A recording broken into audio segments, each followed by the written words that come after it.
Asante sana Wasonga for your time. Karibu sana. Thank you, Cynthia. Good to have you, as well as George Ngaira, who's a political analyst, as well as a man who contested for the Malava by-elections. He'll be telling us a little bit more about that and his experience from that and what he saw kwa ground. Karibu sana Ngaira, good to have you. Thank you very much for having me, Cynthia. Gentlemen, let's get this show started.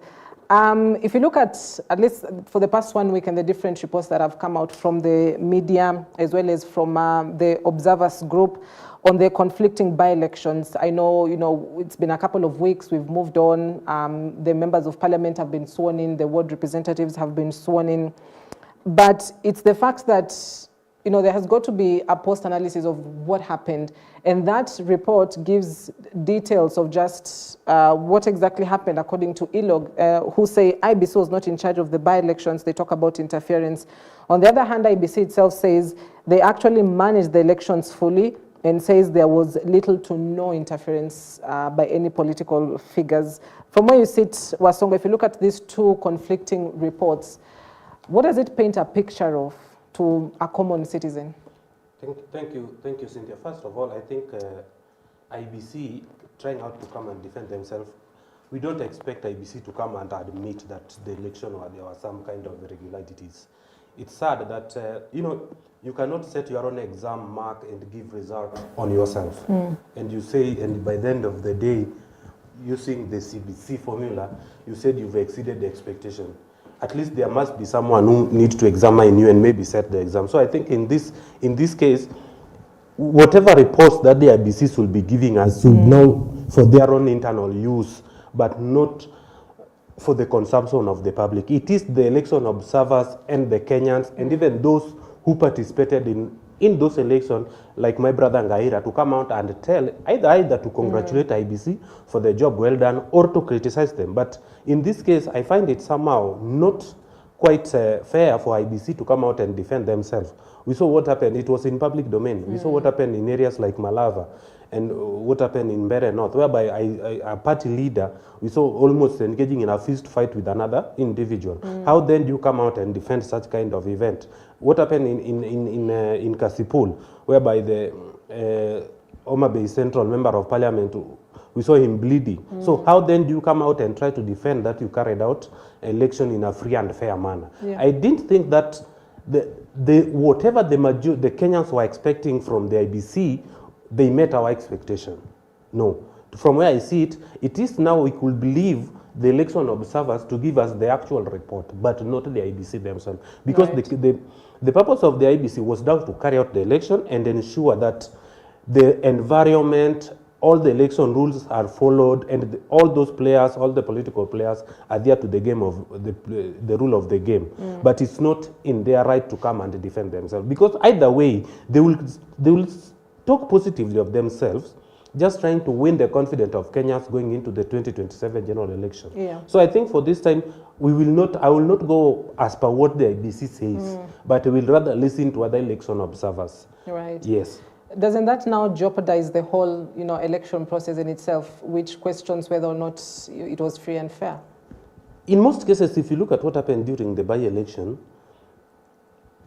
fairness somehow is questionable.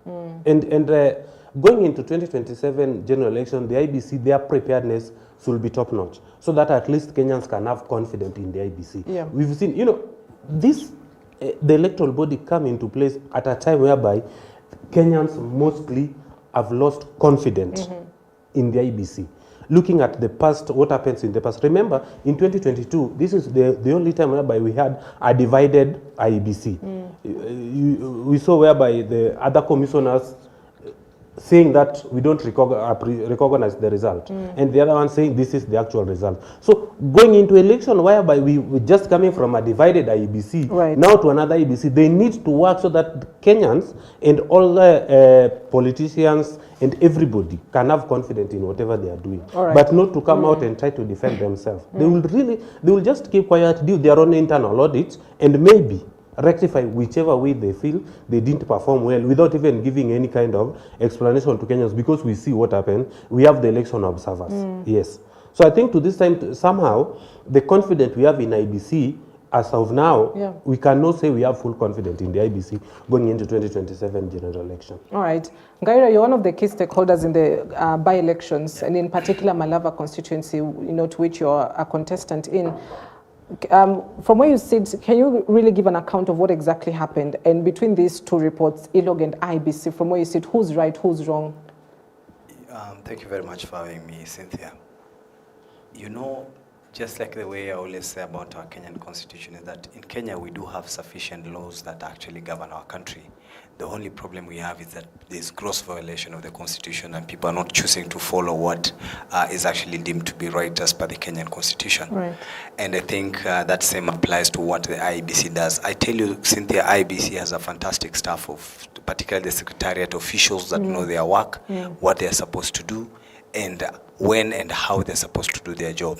And I think, but to that extent, largely IBC tries their best, particularly because IBC is not a cattle dip, a pit or something like that. It's human beings who are living there. So the individuals within that commission who actually mean well and want to see the country and the electoral process be fair and equal to everybody. Particularly, like for instance, in the instance of Malava, we had a fantastic and a very brave returning officer, Mr. Salim Mohammed.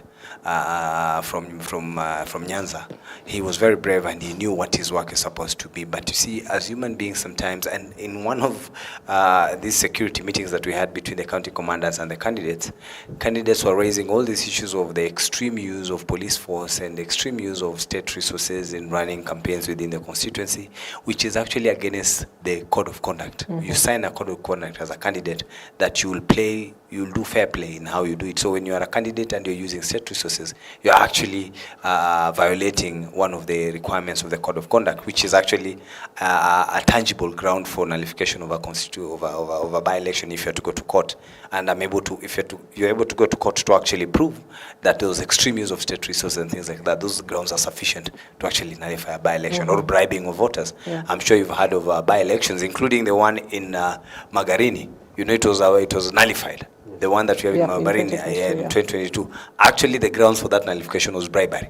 They were saying the sitting MP then, who luckily won again the seat, had used money to bribe voters to do certain things. That's the reason why, and it was proven that they were able to bring in clips of people queuing and getting money and things like that. And I think the courts all the way, because he went all the way to the Supreme Court, found that it was actually indeed true that there was use of funds and bribery of voters, which is actually an electoral offense, and nullify that election.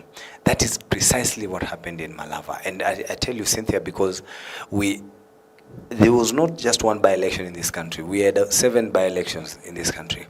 But it's like every Tom, Dick and Harry came to camp in Malava for some reason well known to themselves. Because in Banisa there was a by-election and you can hardly see a clip of how the campaigns were in Banisa. Nobody knows how they chose a leader, even though somebody was elected in Banisa. Malava was of big interest because of, by nature, the Western region being a large political player in the affairs of this country. So it was a test ground of what happens to that particular place. And so the electoral officials there were overwhelmed by what was happening around them. You understand? To an extent that at one point the returning officer admitted and said, what is happening outside this office is outside my mandate. You understand? He was actually saying, I understand what's happening here, but I'm not a police officer. I can't arrest those people. It's the work of the Kenya Police Service, who are part of this electoral process, because there's a job that the police does in elections. They provide security and they ensure that there's law and order within that electoral zone, isn't it? So he was saying, if you have incidences of bribery, you go and report and get an OB so that we get an actual report that you've complained. So the complaint then is forwarded to us, the commission, to take steps. You understand? He was actually admitting what's happening outside there, because there are times when we'd even have what you call mutual meetings between candidates. And the candidate that was being fronted by government was somewhere in a rally opening a road. He's not yet even a member of parliament, but he's somewhere in a rally that we can see all of us from the meeting. That is a rally where public officers are actually campaigning and endorsing him using state resources, because this a road opening function is a state rally, isn't it? It's a state function, it's being paid for by taxpayers' money. They've been able to marshal a couple of thousands of people, and then you have a candidate there being plugged, enjoying that, yet this is state resources. And there is the answer from the returning officer, or actually exactly what I'm telling you. You're saying, I have seen it, but I need a formal report. There's some formality that you need to go through so that it's not just an allegation. You know, Cynthia, for those of us who studied law, a judge can actually even see you across the window committing a crime. But it's the work of the police officer or the victim. The court has to be moved. The court has to be moved. So it's the work of the victim to actually report to the police, get an OB. Then at the police station, there's an investigation officer who picks up the matter, investigates it, and see if it has a threshold of criminality. Then forwards the file, there's a process. Does the IBC find itself in the same position? Because listening into the chair, he says the same. You know, we need to have those formal complaints. It is, and that's the gap that we have. You see, Cynthia, there's what happens in front, if I can use a street way to describe what happens mbele, and what happens behind. So in front is that everybody agrees to the rules of the game. That this is what you're going to do, this is how you're supposed to conduct yourself. And actually candidates, I'm telling you as a candidate, Cynthia, you sign something called a code of conduct, which is actually done so that they can use against you in court. Because if you sign that, I as Matthew Wasonga, I commit to be peaceful, I commit to follow my campaign schedule, I commit not to commit bribery, it's a very big document. And you sign it, and then you go ahead and do exactly what has not been prohibited in that way, is sufficient ground for the purposes of the legal processes.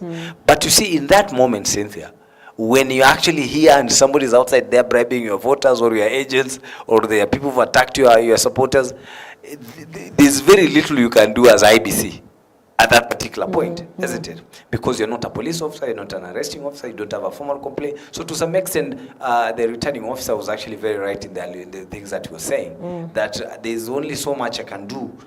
I can do it from within here. Actually, I have powers to nullify a candidate.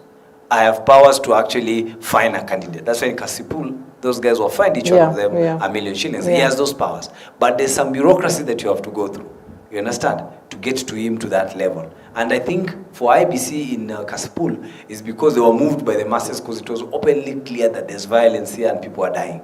So it wasn't really as such, but I saw the candidates, actually all of them, reporting to a police station. I'm sure you saw that. You saw a rock at a police station. So IBC actually used that as an example. He said we had some incidences in Kasipul, the case was reported to police, we got the feedback from police and the formal complaint. That's why we've taken certain action. So it cuts both ways. So for me, just to answer you, Cynthia, is that we do have, IBC as an institution is a wonderful organization. IBC has some fantastic guys in that commission who actually want to see an election that is conducted well, free and fair. But we must now find a way of making sure that electoral offenses are punished in a heavy way, so that the consequences of doing that are actually known. Cynthia, I tell you this, the highest court in this country, the Supreme Court, gave a verdict in 2017 that the election that had been conducted was pure sham.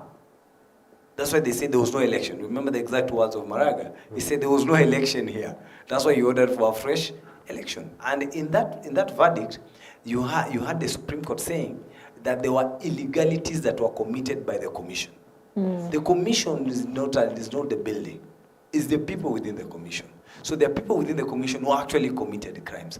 Up until today, Cynthia, and it's almost 8 years, not even one of them or one of the commission, or even just a commission of inquiry, to now find out where were the illegalities and who is actually supposed to be to account for it. So it's possible that IBC is struggling on that front, and for them maybe to save face, they can give a verdict that you have. But I completely agree with Elog that we have to find a way of managing the Kenya Police Service, to find a way of managing the national government administrative officers, the chiefs, assistant chiefs. These are public officers who are actually by law are not supposed to participate in any electoral process, isn't it? They're supposed to be fair to everybody. But when you see all the 60 chiefs in Malava sub-county, which has 60 sub-locations, are airlifted to Nairobi for tea, you ask yourself, what happened that you haven't done this for the last 60 years? We've never gone to Nairobi for tea. Right. But when we had this by-election, and it was proven, it was public, it was covered in the media. You understand? So that is where we need to work on, so that we find a way of taming. Right. Wasonga, to Elog's point of view, they commended that the IBC technical operations was smooth. in terms of, you know, streaming the votes that and the results that were announced on that day. But they were worried about the electoral environment broadly, which now we're talking about the voter bribery, the state interference. So is there a way to which IBC can have control over that in terms of what happens within the electoral environment? Do they have control over that? I think what should happen is that IBC, for the longest time, the word independent has not always been put into effect. It is just like the word independent, just like the word democracy is there in most of political parties, but there is none. So I think the IBC should first of all gain their full independence as an independent body without any state interference. Because if an IBC can agree to be coerced, you know, something that I don't agree on, and I think for the longest time, if the IBC tried to give us that as an excuse, then maybe we are bound to see more of such irregularities. What my brother Ngaira is saying, that the IBC will now come and say that there is nothing we can do unless there is a formal report. I think that is an excuse that, to me, I find somehow disturbing. If you are an electoral body, then like what we saw happening in Malava, and you realize that as an electoral body that you should play neutral, you've seen from all indication, if from the member of the public, from everything happening, because these people are not strangers. They are not some individual brought, let's say, from Uganda or Tanzania to come and conduct election. They are individuals within those constituencies. A returning officer is someone who just resides in the same constituencies, work in that constituency. Then you realize that the state are using their powers and the state agency to intimidate one candidate or to interfere with the electoral process in favor of their candidate. Then you say that since there is no any formal complaint or there is nothing much we can do, then what even the essence of going into election? Why can't we just say that this is a state-sponsored candidate, then we just give him the seat without much chaos and spending more taxpayers' money? Because that is what we saw was happening in most cases. Yeah. Okay? So the IBCs will come up with a way on how to manage all the election environment, and then to ensure that there is fairness to all candidates participating in that election without any kind of interference. What Ngaira was saying, and we saw it in Malava, it was in a public domain. When you see a cabinet secretary, all the government machineries going outside there to campaign for a particular candidate, what does that say to other candidates? Okay, then and how then can the IBC say that it is okay for a member of the CS to go out and campaign using public resources? And they say that since there is no any public complaint, then it is okay. It is like just saying that an individual, we can go and steal money, and since nobody is complaining, then it's just okay, we can go. To me, that is one of the most cheapest excuse IBC can give to Kenyans. IBCs will now up their game and ensure that in every election, as we go into 2027 general election, there is equal fairness in the election participation without they should now try as much as possible to deter the government machineries. We know police officers will always lean on the side of the government because they are employed by the government. They will always take orders from the IG. Okay, and the IG will meet in State House at night with the president and give him the report and say, now we have to win that seat and use all the resources possible. Then IBC will now come and say, okay, it's okay. If that is what you say, we are waiting for a formal complaint from, let's say, Ngaira. Okay, and maybe Ngaira by that time, there's so many things is going in his head, because we know how election can be hectic, my friend. Campaign is not an easy ride. Okay, intense. So many things are going in your head. You have to ensure that all your program runs smoothly. Yeah. All of a sudden, now, alongside the campaigning, we saw how many cars we saw in the by-election were being banned. Okay, there were clear violence in Malava constituency.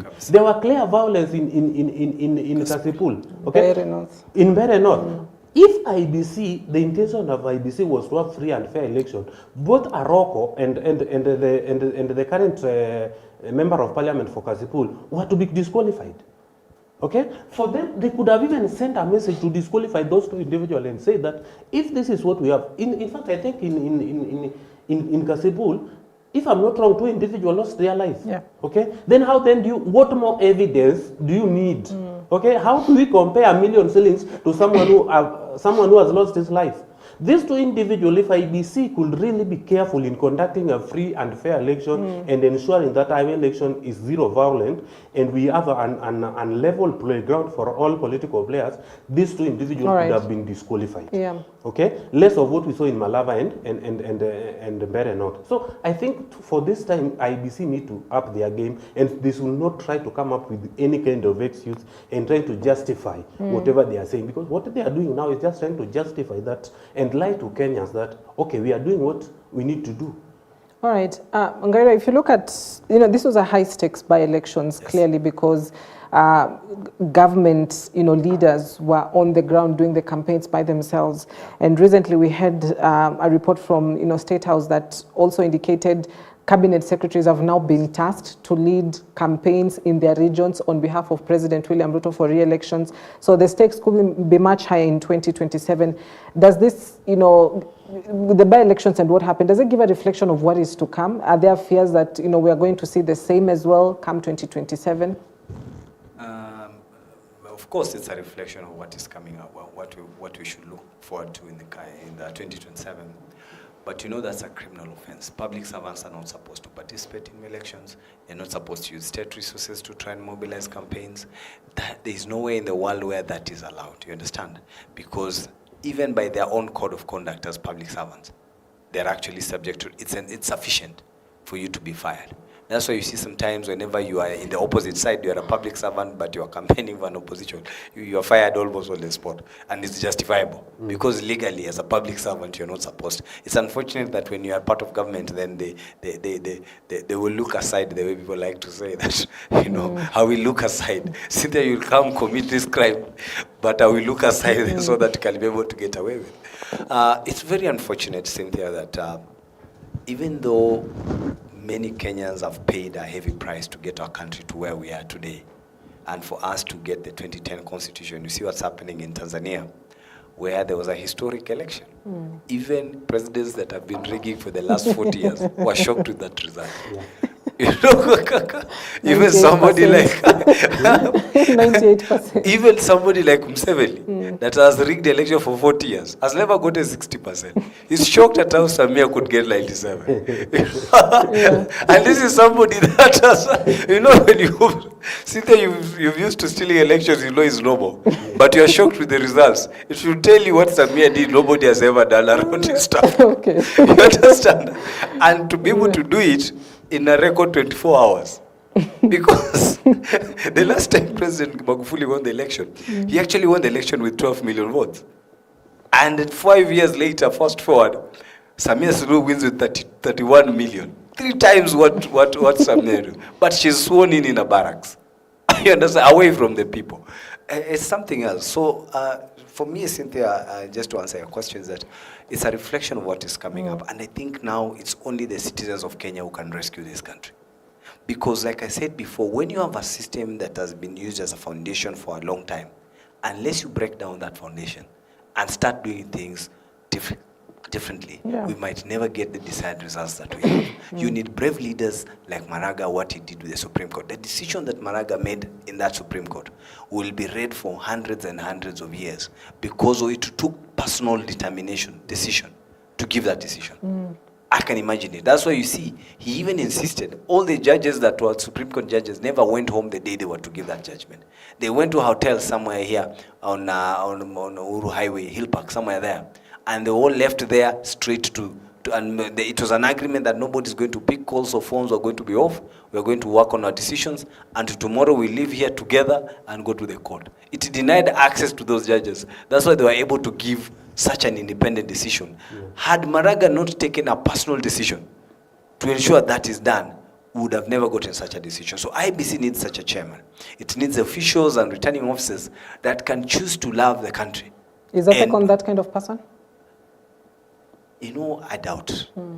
I doubt because the kind of opponents that we are dealing with do not. You see, Cynthia, when you hear countries have failed and presidents have run away, they're in exile.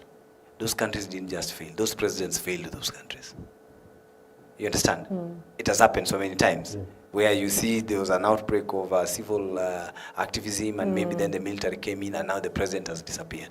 That president is usually even in the case of Madagascar just the other day, there were demonstrations for over a month. And the president is watching. He can listen to what the people are saying. But he kept on assuming until when things become very hot. Then he runs away from the country, abandons the country. It is leaders of such type who sit, like what's happening in Kenya. You know, they remember the issue of the finance bill. Yeah. The agitation had been there for weeks. Yeah. But people kept pushing. People went to court and even a court decision was made over the same issue. Still parliament scheduled a voting day. It's provocation of the people, isn't it? That's why it led to what we had. Had the president listened to the people and what they were saying, we would have never gone to, the issue of the finance bill would not have gotten to where we got. Because on that day we lost lives, Cynthia. You understand? Because of a leader who can hear people have an issue. You're raising an issue, but he doesn't take it in until when he realizes that now things have become very bad, is when now he wants to give half-baked decisions. So for me, Cynthia, we are looking at a very tough year, 2027. The reason why we had post-election violence in 2007, Cynthia, is because the opposition did not believe in the judiciary. You understand? The opposition didn't believe in the judiciary. They could not fathom the idea of going to Justice Gisheru, the late Gisheru. I think the CJ was there. They didn't believe that if they go to that court, they would get justice. That's why they went to the streets and we ended up with violence. Unless we allow our institutions to operate and become strong, Cynthia, countries that collapse don't just collapse. They collapse because institutions have collapsed. So everybody, like Somalia, becomes a leader on his own. My brother Matthew goes to Nyanza, becomes the warlord of Nyanza. We can't set foot there. Cynthia goes to his home, she becomes a Samia Sulu somewhere there. We can't set foot in our home. It's because the institutions that actually have been given the job to be to deliver certain services, people don't believe in them anymore. We do not want to go to an election with such a mindset that IEBC is no longer bankable. Because that will be the first to lead us to a very bad election. Now, Cynthia, we've set record. Kenya now is one of the few countries where people even went and banned parliament in broad daylight. They didn't do it at night when people are sleeping. They did it at lunchtime when everybody is awake. You understand? And when they eventually, and the TV is alive. They didn't do it in secret. The young men that were being shot at, as they lie down and kept moving, did not think that those were oranges being shot at them. They knew they were bullets, but they kept going. Usually it's because, Cynthia, you are in your last, it is not normal, Cynthia, for you to hear a gunshot and remain stable. For anybody that is a normal human being. But for you to face people who's shooting live at you, and you're still willing to still go face them, and they bypassed the police officers that actually entered parliament. You are now inside parliament, knowing you've committed a huge criminality, but you don't seem to have a problem. Usually it's because when you have institutions that have a problem. My prayer is that when you get to 2027, and what you're saying, representation, what could possibly happen, the answer is yes. But the difference is the government might not be able to handle it as it is in a by-election. Because in a by-election, then you have a very small area where you can focus a lot of police force. But when you're running 290 elections, and you only have a police force of 109,000, whom, by the way, not all police officers belong to the same party. You know, police officers vote. They are Kenyans. So they're human beings also with a political opinion on what's happening on the ground. You can't be able to manage that in a scale. And if you fail to do it, we are likely to go to some very bad times. All right. I'd love us to switch this conversation, gentlemen, and move away from matters, by-elections and the report that came out of it. The members of parliament have been sworn in. The ward representatives have been sworn in. It's now a question on what can they do for the next 1 year at least before, we're back on the track as well on the campaign trails come 2027, early 2027. Let's talk about Kenya and the dream to become the Singapore of Africa. All right, just before we get to that point, there's just one last thing. Unknown to many Kenyans that in the next 3 months we are going back to Malava and Mbeere again. We have by-elections there. There's a by-election in Malava. The MCA who actually won is resigned from opposition. So we have a by-election in Malava again. So we are going back. I guess we are trapped in a cycle. And again in Mbeere, 2 MCAs resigned to run for that seat. And by the way, Mbeere has 3 wards. So when you have elections in 2 wards, literally it's like the constituency is back to an election. It will be interesting to just see what happens in those 2 areas. Yeah, and I guess we are trapped as well in this cycle because, it will be 2026 in a minute. All of a sudden it's, 2027. So We'll just see as well when that will be scheduled by the IBC and on the by-elections for that matter as well. So to the Singaporean dream by President William Ruto, he's been at it for the last 2 months, and yesterday as well he spoke about it where he was attending a public address and said, you know, he's very 100% sure he's on track as well to achieve that Singaporean dream for Kenya. Now, gentlemen, I've been looking just at the economies of these two different countries, Kenya and Singapore for that matter. This is a nation of about 6.037 million. Kenya, we are on track perhaps to 50 million as we speak. The Singapore country has got a GDP growth domestic product of $574 billion as of 2025, whilst Kenya, we're at 108 billion. So they're about double or triple of our GDP as we speak. In 2025, Singapore was declared as the richest country in the world. Now, you talked about institutions, Ngaira, and I think I'll go back to that. Because for a nation to work, the institutions need to work. True. And institutions are key, because for the health sector to work and for the people to benefit from it, then there's got to be systems that have been put in place to ensure that it actually works. But perhaps the best place to start, Wasonga, why Singapore? Why not make Kenya, you know, US? Why not make Kenya, you know, UK? Why not make Kenya France, or make Kenya China? Why Singapore? What's special about Singapore? You know, you said that Singapore was declared the richest country in the world. In 2025. Yeah. In 2025. Any normal human being will always want to be like the best. If you want to become rich, then you will always look up to the richest man in the land. And you'll say that I want to be like Manu Chandaria. You'll not say that I want to be like my village chief or my village Nyumba Kumi elder. So I think for that dream of becoming the next Singapore, it's valid. But the question is it possible? Because we look at our nation, most Kenyans, and I want to say this, that I don't know how many Kenyans as it is now, maybe in a scale of 1 to 10, who will believe whatever President William Ruto says. Because President William Ruto has given us so many promises, to an extent that most of us, we've even lost count of how many promises he has given to us, how many have been fulfilled, what is happening. So even if this one, I'm very sure from where I said that majority of Kenyans will not take it serious. We will just say that it's just like another promise, just like any other promises. Remember when President William Ruto was sworn in, he said that he will rule a very peaceful country. No violence, end of abduction. He will never use police to intimidate other politicians. Everybody will have freedom of speech, respect of human rights. Unfortunately, in 2024, we witnessed the worst state. It's during President William Ruto that we've experienced so many abduction cases. Okay?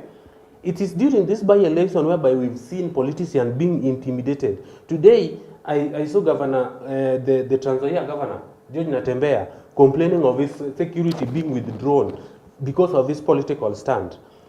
We've seen during the 2023 demonstration, those who are opposing the government, their security were withdrawn. So, to some extent, the promises of President William Ruto and what he's doing are somehow two different things. So even if it's come to try to tell Kenyans how he intends to make Kenya the next Singapore Africa, it's just a matter of wait and see. But even that as it may, for us to achieve whichever the president wants us to achieve, I think number one, the president will first, before even it's come out and address us and talk of that, he could have first thought of how to ensure that most of the institutions are working.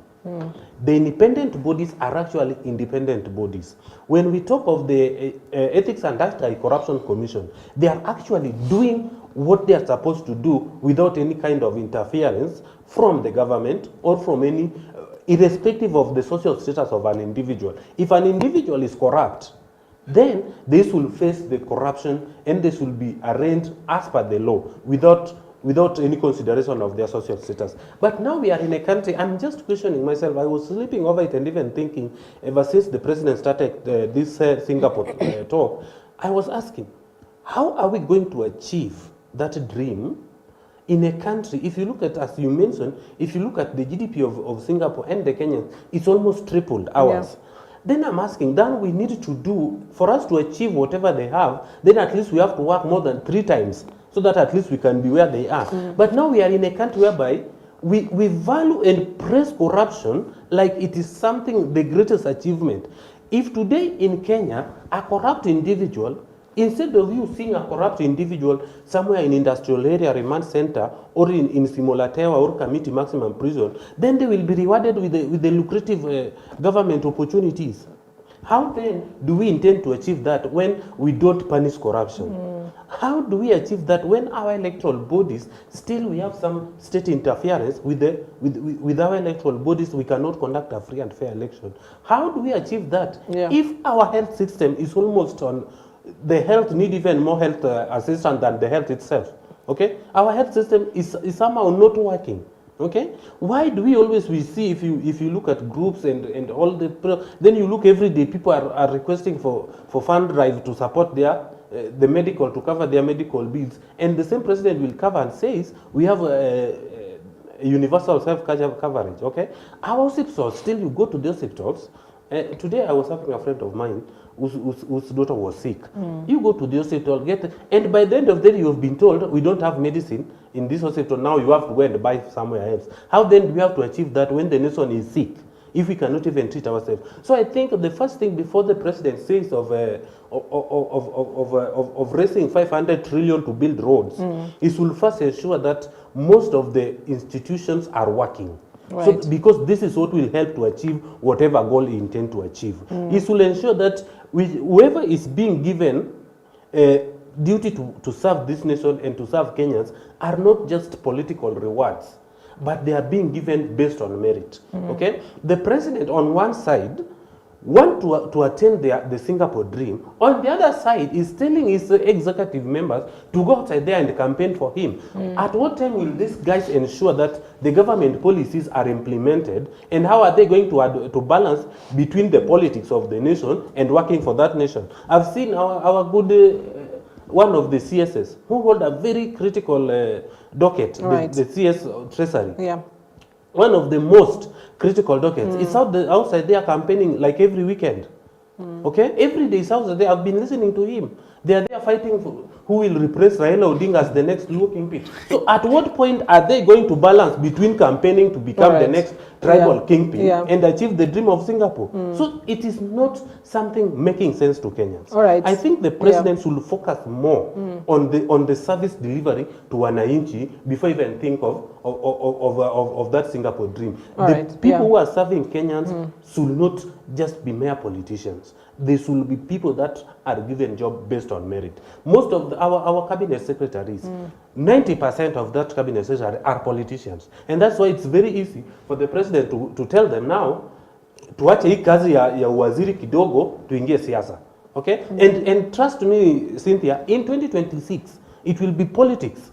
Okay. So how is it that possible? So I think this is just one of the many promises that we've listened to from our good president, our God-fearing president. It is just a matter of a wait and see. All right. Yeah. Gaida, one of the distinctive things that the Singaporean president did when he got into office, because he was elected with a majority of about 70%, he really wasn't, I wouldn't say, curious about the 70, but more about the 30. And he went back to the people to understand why this 30% didn't vote for him. What is it that are they not believing in? What are some of the policies they feel like he has not done? And that already gives you a clear picture of what Singapore politics look like or are. So when the president says, wants to make Kenya a Singaporean, dream for Africa, does he really understand what it's going to take and how much it's going to take for us to get there? Cynthia, President William Ruto is the most educated president we've ever had in this country. He's the most articulate president we've ever had in this country. And probably the most talented campaigner of the presidents that became president. He knows what Singapore is, he knows what Singapore has done, and he knows what it takes to be Singapore. But he will not get us there because he doesn't mean it. You see, Prime Minister Lee Kuan Yew is actually Prime Minister, not President. Prime Minister Lee Kuan Yew, when you go back to the history of Singapore, and I've used Singapore as a model even for my own home county of Kakamega, because the size of Kakamega County today, we are heading towards 2.7 million. We are about 2.7 million people today. It has a birth rate of about 50 to 60,000 people. And then there's what you call the migrant population. Those who are coming there for education, for jobs, and all that. So the population of Kakamega County is increasing by 100,000 every year. Yes. So we are likely by 2027 to hit 3 million.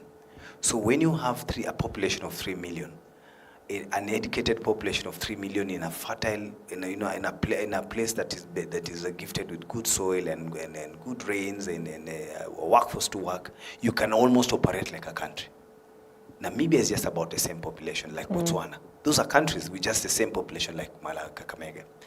And so he saw and realized that this country is a small country. How do I make it viable? There are principles that he used to build that country. He said, one, we must have a small and lean government that is efficient. You understand? That I'm going to run a small and lean government that is efficient and not corrupt. Kenyans went to the ballot, Cynthia, and chose a new constitution, 2010 constitution, which had decided that because of many years of segregation within the country, because of political views, they would say the Western region, the Nyanza region, these are opposition areas, and therefore they do not deserve development. Until you vote for government, you will not get development. And that made sure that such regions never really got to get development.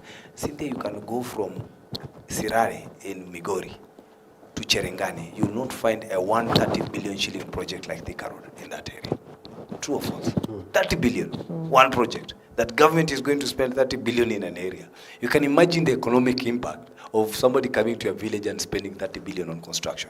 Just the scale of business that will be in terms of employment, in terms of materials, drivers. That's a whole economy that you're bringing to that particular place. That can never be cited in that region because of the many years of political persecution. I've always said it is the burden of being an O, the name O. You know, because in Western Kenya we have, myself, I'm George Oyuka Ngaira. Oyuka is not so far from Oyugi. You understand? We've carried the same burden for very many years. And that's why we decided that in the 2010 constitution, to ensure that no Kenyan is alienated just because of his political opinion, let's ensure that we have devolution so that everybody has a chance to get access to development. You understand? And when they did that, they said, for that reason, then these are the functions that you're going to devolve and send them to the counties. That meant there are functions that are no longer relevant at the national level. As we speak today, Kenya, as you rightly put, is just a $100 billion economy. It has 58 state departments, 58 PSS. The US, which is $30 trillion economy, has 20. You understand? A $30 trillion economy just has 10 secretaries, Secretary for Education, you know, just 10. But a third world country has 58. In a devolved system where half of the functions were sent back to the county.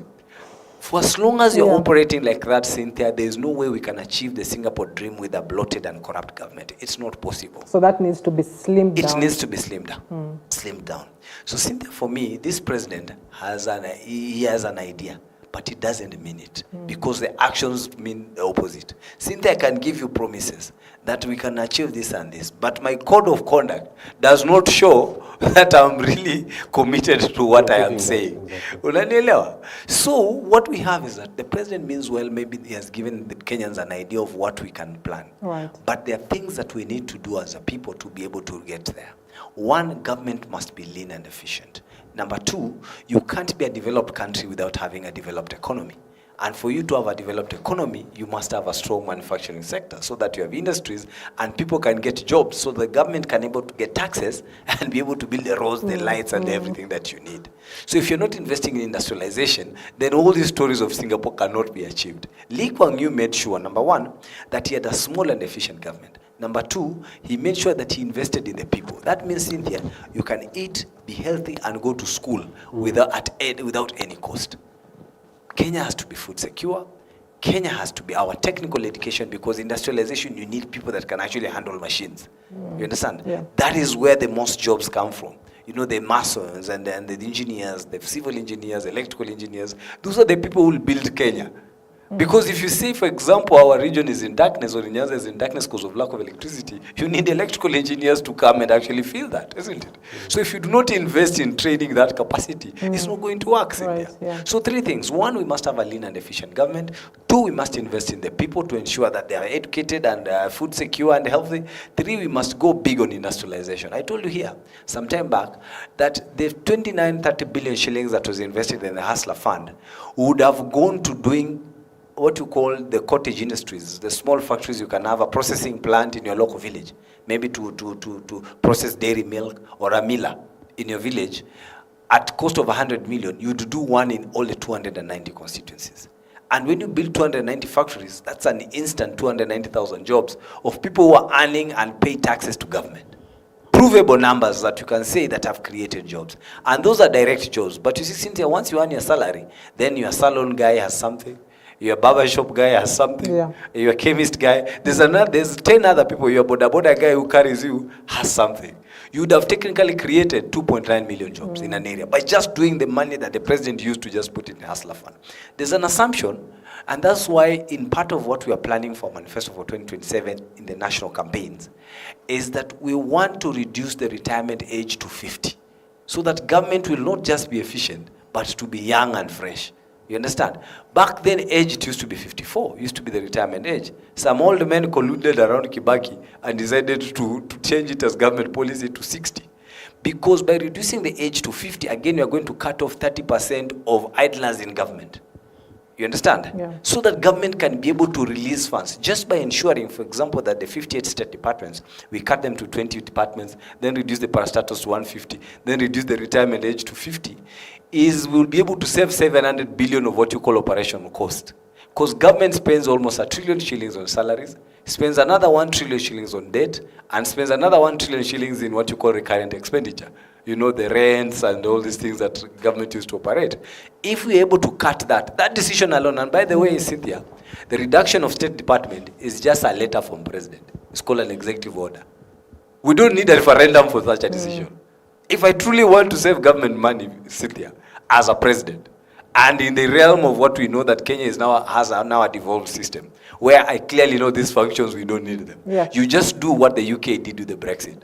When the British people said, these European Union guys are joyriding on our taxes, because we are the biggest contributor to the European Union, we are getting out of the EU. There are people who disagreed, but those who agreed and said, at least we are saving the taxpayers' money. And they woke up and voted for Brexit, isn't it? And they left the European Union, you understand? When they were trying now some politicians were trying to salvage that decision. People said, once we said Brexit, Brexit means Brexit. When Kenyans decided to have a devolved system of government sit there, they voted for it, isn't it? They walked and said, yes, we want agriculture to be a fully devolved function. Right. Health to be a fully devolved function. Yeah. Those are functions that do not need staff, they do not need regional leaders, because it's just the national government and the county government. Because the county government has a similar structure of the health department. Rightfully so, because that's what the constitution says. This is a fully devolved function. Government only keeps, policy, national policy on health. It only keeps examination, testing, human resource, in terms of education and training of doctors and nurses, human resource and examination, and a few other, and the national hospitals. Otherwise, all the guys that you see at health, at the Ministry of Health, just show up to read newspapers and actually replicate work that is already being done there. Right. So a president will just ensure those 3 things. Yeah. That I'm going to make government efficient, that I'm going to go big in personal development of our population so that you have the technical expertise, so that even my cousins who are at home, that some of my cousins, because I come from a large extended family, my cousins and uncles who never got a chance to go to school can still go back to a local polytechnic, get the technical skills, and becomes a productive Kenyan in the village because you've reinvested in him and is able to work. Yeah. Then lastly, we have to go big on industrialization. Okay. If I'm to ever become a president, and if God gives me a chance to do it, Cynthia, because one day I'll run for presidency, is that I will just want to work on industrialization. I would just want to say, how many wards do we have? 1,500 wards. If I put a billion shilling in every ward, how much is it? Is 1.5 trillion. 1.5 trillion, how many years do I have? I have 5 years. I'm going to split it to 300 billion shillings. So when I put 300 billion for roads, I put 300 billion for industrialization. Why? Because industrialization is going to open up more people to get into employment. Government is going to collect more taxes, but I'm going to make sure that I'm doing poverty eradication. You understand? Because if you are able to give 1 billion shillings to every ward, right. that means we would do the cottage industries, at least 10 of them. If my brother can go to Rongo and or Awendo and do a small mill with 100 million, you would have created almost 300 people working in that particular area, isn't it? Yeah. So 1 billion would mean his ward can have 10 such factories. All right. Isn't it? Those are 15,000 factories. We can be able to absorb 15 million people. Right. So for me, I agree with what you're saying, that the president has an idea of what Singapore is, and he knows what it's supposed to do, but he's not going to achieve it because he doesn't mean it. You know, Wasonga, one of the things that may drag us a little bit behind to achieving this dream is also on the question on debt. And how are we strategically using our debt for development in the country? Now, according to a recent Auditor General report, she revealed that there is a rapidly growing burden of debt, concerns about sustainability of this debt, as well as high servicing costs, and allegations of illegal and unconstitutional borrowing practices. Essentially, some of the debts we have, we acquired them illegally, and we are diverting funds as well, which is meant to pay debt, going into other things. So will we get there if we are not able to really manage the debt status in the country? As we speak, Kenya's debt stands at about 11 trillion shillings, public debt only. This is literally almost double of the total budget of the year 2025-2026. So how do we get there, yet we've got this bone of debt that is always prickling at us? First, I will agree with what my brother Ngaira says, but to him, I will disagree to some point. For instance, we don't need to reduce the retirement age, even to 50. No, let the retirement age be where it is. All we need is efficient government, slim and efficient. Talking of debt, Cynthia, is that the biggest problem we have in this country, and that's why I said that what President William Ruto promises us and what he's doing are two different things.